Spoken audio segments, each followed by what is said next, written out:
to a legal briefing that we think you should really know about. Tomorrow, the Supreme Court hears Donald Trump's completely fringe effort to tell you that what the Constitution says, it doesn't really say, and there is some sort of crime and race baiting sprinkled in.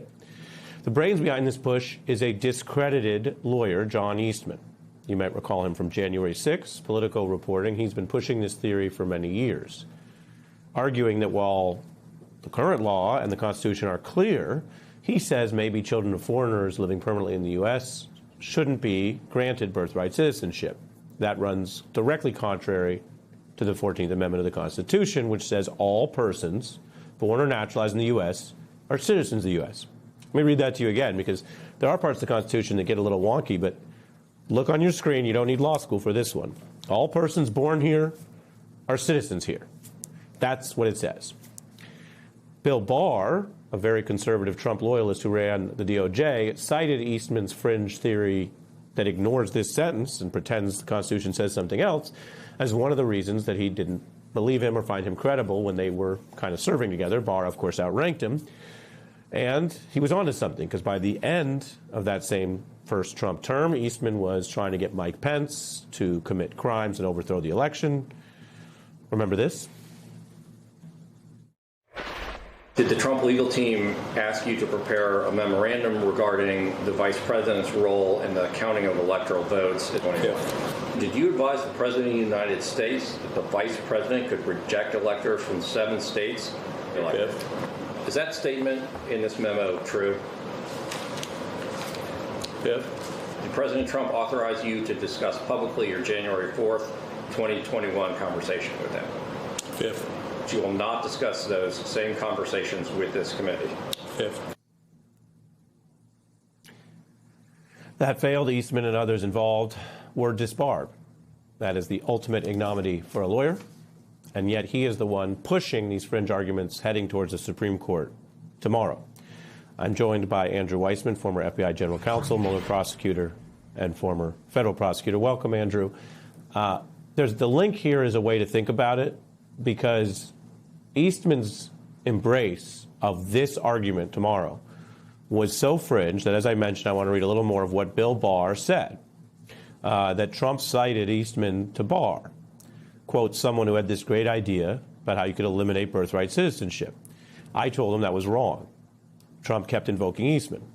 I asked Eastman to come over to my office and explain it to me, and he did a very good job of it. This was at a time where people were testifying about that crime spree. We all lived through it. Does it matter, and is it revealing that it's this kind of figure pushing this tomorrow?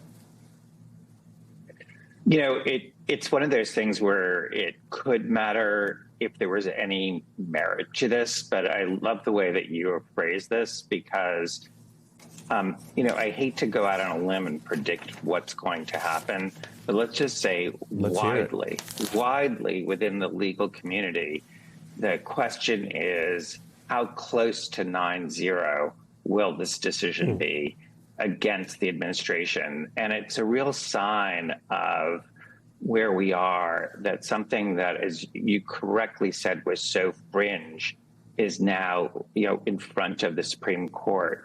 Every single judge, every single one that has had this issue, including judges appointed by Republican and Democratic presidents, have rejected it.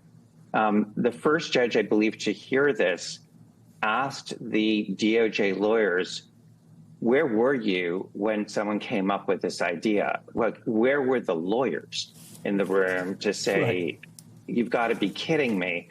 This really is the kind of thing that, you know, the first year of law school, you would be able to look at this and go, that's not going to win. And so it is correct to really think about why we are here. And more than that, why would somebody want to push this idea? In other words, who are you appealing to by taking this position? So when you're going to go to part 2, I'll let you speak to that. But we'll put this back up on the screen, which is part 1. When it says all persons born here are citizens, for a country like the United States, which was founded by immigrants and has this policy, there's no mainstream or counter precedent that all persons born here are citizens doesn't mean what it says. I mean, some language changes over time, but this is pretty clear cut, Andrew. And then go on to your point too, please. Sure. Well, I want to make sure people understand what the administration's saying. One of the things that they are saying is that even if your parents are legally here, let's say they are here and they have green cards and they're in graduate school, just to put it in an academic setting so I feel comfortable. And while they're here in school studying math or law and they have a child, they're saying, no, that doesn't work because it's temporary. And so it means that even though the child is born here, that the Constitution somehow you should read into it language that does not exist. And so it's not just saying that if someone came into the country illegally and had a child here, that they shouldn't have citizenship, although the language of the Constitution is they do. If you're born here, you're born here, period. It doesn't matter how your parents got here. And so this is one where I actually am viewing this very much as a litmus test for the Supreme Court justices to see are there any justices who are going to be so enamored of the Trump administration that they're willing to actually say that this position is lawful, because it is one that has never, ever been accepted by any court, ever, in the history of this amendment. We don't do a lot of predictions, but when I look to past cases, Thomas and Alito have been quicker to embrace losing fringe arguments, even to their own legal disrepute, for whatever their reasons are. I don't know, as you say, whether this is enticing to them. But more broadly, the Trump administration seems intent on pushing these things to send their messages, even when they know it's losing. I'll also mention that the ACLU has said, I'm just looking at this note, that they view this as an effort to change the demographics of the U.S., to really get more, if they were to win it, to get more control racially, is the allegation, at least from the ACLU. Yeah, and even if they were to not prevail, because I don't think they will, I agree with the ACLU that that is a perfectly legitimate theory as to why this is happening.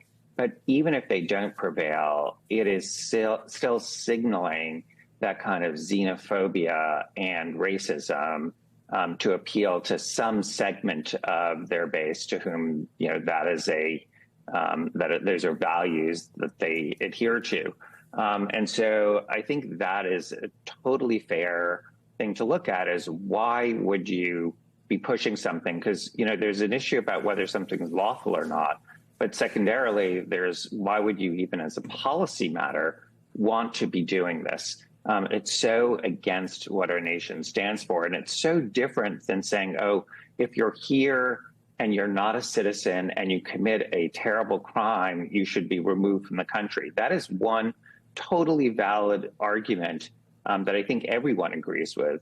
It's really different to say that we're going to want to remove people who are here lawfully and have a child who, under the exact literal term of the 14th Amendment, are citizens, that those people should not be here. And you really do have to hearken back to the president's remarks about what kind of country you come from, that if you're a sort of white Protestant, we want you. And, if you're not a white Protestant, particularly if you're from a Black or brown community, he has used extremely vulgar language to refer to those countries and people in a way that is so contrary to what we're supposed to stand for.